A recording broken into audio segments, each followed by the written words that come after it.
এর আগে বেশ কয়েকবার কুয়াকাটায় আসা হলেও চর বিজয়ে যাওয়া হয়নি। বিজয়ের মাসে আবিষ্কার হয়, তাই তার নামকরণ করা হয় চর বিজয়।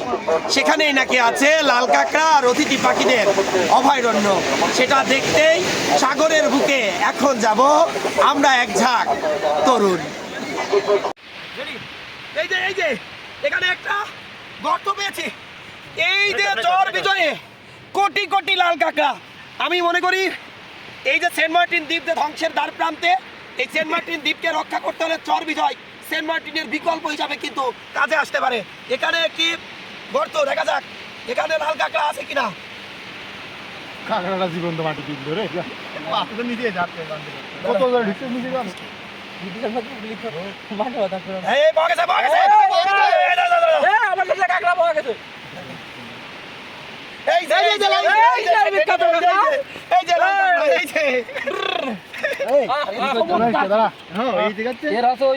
দুই সিং যথেষ্ট। সিং দিতে না, এর একটা লাল করে। এই আসি